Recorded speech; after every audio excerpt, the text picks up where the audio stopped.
이제는 위원님께서 준비해 주시는 종목이 기대가 되는데요. 오늘은 어떤 종목을 좀 준비를 해주셨는지 궁금한데 어떤 종목 준비해 주셨을까요? 사실 지금 우리가 종목 선정하기가 굉장히 어렵습니다. 그렇죠. 왜 네. 어렵냐면 1월 달 연말 연초에 급등한 이후에 외국인들은 대규모 차익 실현했잖아요. 그러니까 그렇죠. 기존에 우리가 잘 알고 있던 IT 종목에 반도체 관련된 종목이나 IT 종목이나 운송장비 업종이나 철강 업종이나 외국인들이 대거 차익 매물을 쏟아내면서 우리가 지금 인식하고 있는 그 급등장에서의 주도주가 사실 지금 현재 그렇게 힘을 쓰지 못하고 있습니다. 그러니까 이전에 급등장에서 나왔던 주도주는 힘을 쓰지 못하고 차익 매물을 막고 있는데 코로나19 이후에 들어가야 되는 주도주들은 지금 부각이 되고 있지 않거든요. 그러니까 어떻게 보면 이 사이에서 주도주가 좀 부재하다는 거예요. 그러니까 이걸 사기도 어렵고 그렇다고 이걸 미리 사가지고 있으니 마음고생 좀 할 것 같고 그러니까 이러지도 저러지도 못하는 형국에서 그렇다면 기존의 주도 섹터에 있으면서 그래도 올 한 해 또 주도 섹터로 그대로 갈 수 있는 종목이 사실 몇 개 안 됩니다. 그 섹터가. 근데 그 섹터 중에 하나가 바로 2차 전지 섹터입니다. 2차 전지는 우리가 잘 알고 있는 작년 한 해도 주도주였고 최근에 조정을 받는 가운데서도 외국인들이 정말 포기하지 않고 꾸준히 매수하는 종목도 역시 이제 2차 전지입니다. 그러니까 2차 전지는 어쨌든 섹터 자체가 굉장히 지금 커져가고 있기 때문에 아마도 그런 기반에서 외국인들이 포기하지 않고 계속해서 매집해 가고 있다라고 좀 보시면 될 것 같은데요. 근데 2차 전지는 지금 우리가 접근해서 살려고 하면 굉장히 애매합니다. 살 수 있는 종목이 상당히 어렵습니다. 부품이나 소재 관련된 쪽은 이제 실적이 갈리는 시기이기 때문에 실적 베이스로 들어가기가 굉장히 어렵고요. 장비 업종들은 한번 이제 반짝 주긴 했지만 이후에 발주 물량이 또 줄어들면서 이 시세 연속성을 따라가기 어렵고요. 이제 전방업체, 그러니까 완성차 업체들을 좀 봐야 되는데 우리가 알고 있는 것처럼 LG화학, SK이노베이션, 삼성 SDI 세 종목이 있습니다. 그러니까 LG화학은 지금 뭐 접근할 수 없는 상태죠. 왜냐하면 LG화학은 2차 전지 업체가 아니잖아요. 우리 냉정하게 얘기하면 이제 LG 에너지 솔루션으로 넘어갔기 때문에 LG화학은 LG 에너지 솔루션을 사고 싶은데 그 종목 아직 상장 안 되면 살 수 없다 그렇죠. 그러면 이제 LG 쪽은 그림의 떡이다는 거죠. 근데 SK이노베이션은 이번에 이제 좀 첨예하다는 이슈가 좀 있었는데 이런 부분들이 또 사기에 부담스럽고 글로벌 셰어도 SK이노베이션이 그렇게 공격적으로 크게 늘어나지는 않습니다. 물론 장기적으로 봤을 때 뭐 이 종목 보유해도 아무 문제 없지만 그런 배려가 있다는 거죠. 그래서 실질적으로 우리가 개인 투자자분들이 선택적으로 살 수 있는 종목은 삼성 SDI입니다. 그래서 오늘은 제가 길게 설명했는데 결국 삼성 SDI에 대해서 말씀을 좀 드리려고 합니다. 네. 삼성 SDI 먼저 이제 실적을 좀 보시면은 작년 한 해 실적이 상당히 괜찮았습니다. 영업이익이 작년 한 해 이제 6,700억까지 나왔는데 어떻게 보면 2차 전지는 2020년도가부터 흑자 전환의 원년이라고 보시면 됩니다. 사실 2020년도 이전까지는 기대감으로 주가를 상승을 했지만 계속해서 적자 상태였죠. 그러다가 이제 작년 한 해부터 흑자 전환을 했고 올해는 작년보다 이제 영업 실적이 훨씬 이제 늘어날 걸로 보이고 이런 기조가 이제 지금 현재 보면 올해와 내년, 내후년 정도까지는 실적이 대부분의 이제 2차 전지 업체가 큰 폭으로 늘어날 것으로 기대가 됩니다. 아마도 이제 외국인들은 그런 관점 때문에 2차 전지는 포기하지 않고 계속해서 매수를 좀 하는 것 같고요. 작년에 영업이익이 6,700억 정도 나왔기 때문에 올해는 이제 그 이상으로 좀 기대감을 좀 가지고 있는데 이 종목 이제 수급을 한번 좀 보시면은 상당히 좀 인상적인 부분이 있습니다. 최근에 한 달 동안 삼성 SDI 보면 외국인들이 한 27만 6천 주 정도 매수를 했는데 최근 한 달 동안은 조정 기간에 많이 있었고 어떻게 보면 외국인들의 매물이 그야말로 정말 폭탄처럼 좀 쏟아졌던 한 달인데 그 쏟아졌던 한 달 가운데서도 이 삼성 SDI는 외국인들이 매수를 했습니다. 그것도 적은 금액이 아니고 27만 주, 28만 주 가까이 매수를 했거든요.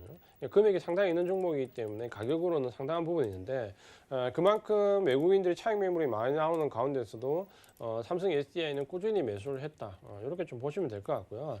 최근에 이제 외국인들 매수를 공매도 쇼커버링과 좀 연관을 지어야 되는데 공매도가 3월달에 재개가 될 줄 알았는데 좀 연기가 되면서 최근에 이제 공매도 쇼커버링이 일부 나오고 있거든요. 근데 삼성 SDI 같은 경우는 대차 잔고를 보면 대차 잔고가 95만 주, 96만 주 정도밖에 안 됩니다. 그러니까 전체 물량에 비해서 굉장히 미미한 수준이고요.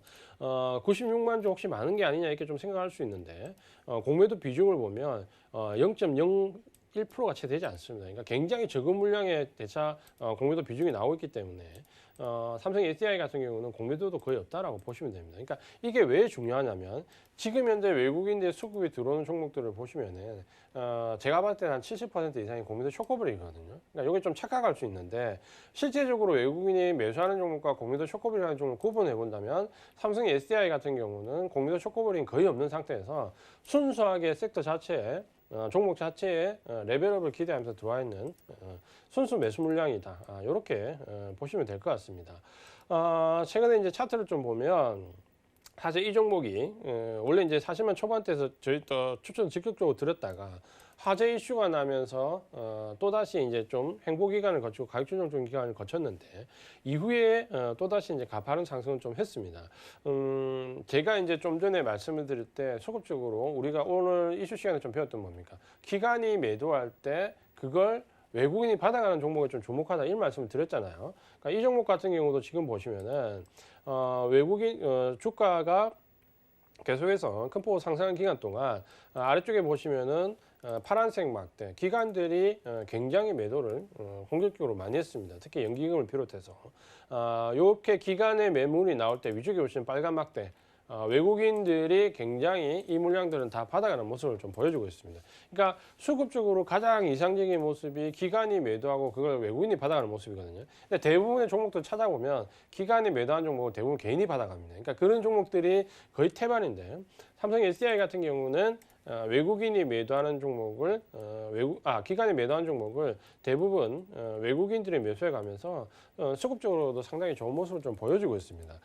다만 이제 가격적으로 지금 80만 원대까지 올라왔기 때문에 80만 원이라는 가격 때문에 사실 개인들이 접근하기가 쉽지가 않습니다. 그러니까 소액으로 하시는 분들도 그렇고 또 소액이 아니더라도 80만 원 한 주만 사더라도 80만 원 굉장히 좀 배려로 다가오거든요. 근데 지금 제가 말씀드렸지만 이 유동성 장에서는 그걸 생각하시면 안 됩니다. 그러니까 결국 우리가 예전에 실적 장세에서 계속 순환매적인 관점으로 접근을 하니까 1,000원짜리, 10,000원짜리가 더 크게 오를 거라는 이 환상에 지난 10년 동안 우리가 젖어 있었다라는 거죠. 그러니까 그러다 보니까 지금 대형주들이 계속해서 가는 시장인데 거기서 적극적으로 동참을 하지 못한다는 거죠. 삼성 SDI 같은 경우도 마찬가지인데요. 이 종목 80만 원에 과연 살 수 있을까? 살 수 있습니다. 왜? 80만 원에 사서 120만 원에 팔면 50% 수익입니다.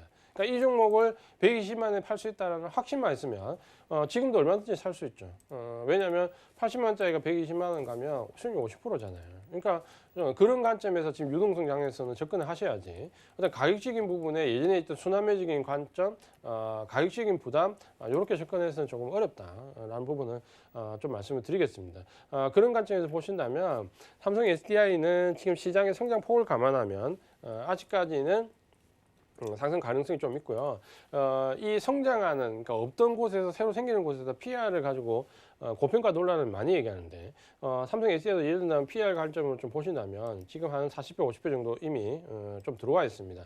그러니까 만약에 그런 관점에서 보신다면 PR 자체가 굉장히 좀 부담스러울 수 있겠지만 12개월 PR이 54 정도 되는데 예를 들면 글로벌하게 지금 2차 전지 관련되어 있는 종목들은 PR 거의 90배, 100배, 120배 이 정도 보통 갑니다. 그러니까 그런 부분들을 감안한다면 너무 실적이 가파르게 올라오기 때문에 너무 그런 부분 가지고 고평가를 생각할 필요는 없다라는 부분을 말씀을 드리겠습니다.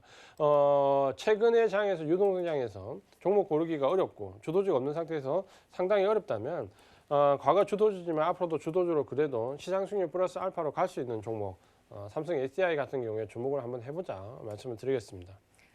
네, 삼성 SDI에 대해서 오늘 자세하게 좀 설명을 해드렸는데 최근에 이 전기차 배터리 관련해서는 이슈가 또 있었잖아요.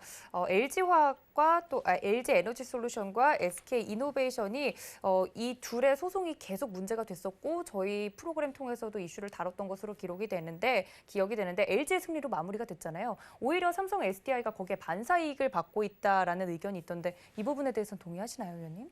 네, 충분히 그런 부분이 있을 것 같고요. 왜냐하면 결국은 이 종목 자체는 우리가 알고 있는 것처럼 대형 종목이기 때문에 결국에는 펀드 물량들이 들어와서 유입이 돼서 올라가야 되는데 사실 LG화학은 지금 현재 기존에 유입돼 있던 회사들만 주가를 받치기 위해서 계속 유입되는 거죠. 신규로 진입하기 어렵습니다.